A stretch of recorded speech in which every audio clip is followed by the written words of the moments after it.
Laki ng patak eh.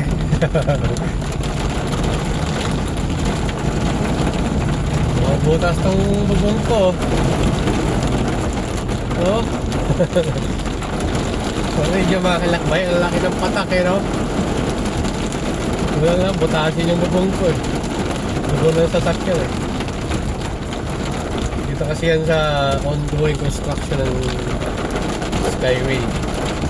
So, wala pang mga pipe. Kaya yung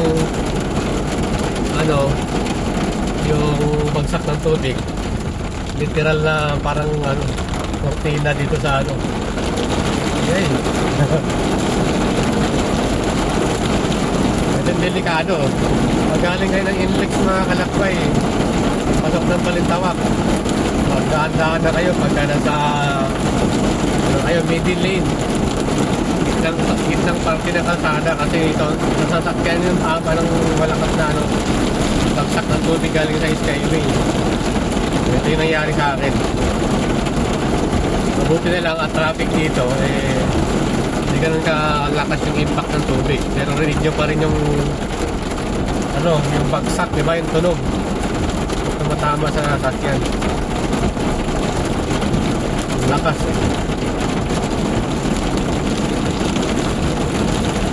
hindi pa baha dito sa may Balintawak. Grabe ko, kailangan ko lang yung linya. Butas yung bubong. Ito, bakit may U-turn?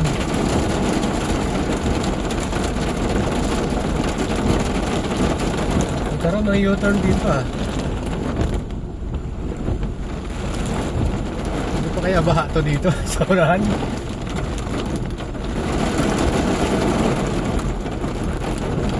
Bakit nagpa-U-turn?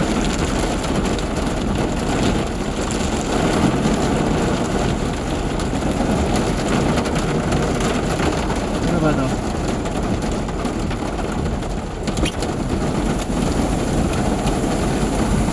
Baha?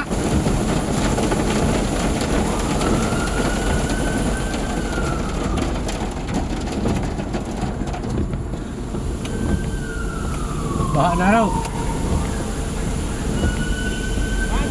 Hindi pwede may U-turn sa packet sa taas? Akyat? Meron doon? U-turn ulit? Ha? U-turn na Smart Connect, pakyat.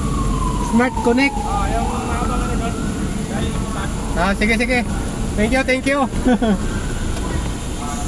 Ayun mga kalakbay, mabuti na lang. Ito pala yung purpose ng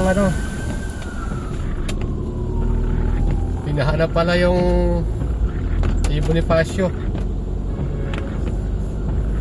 Smart Connect daw.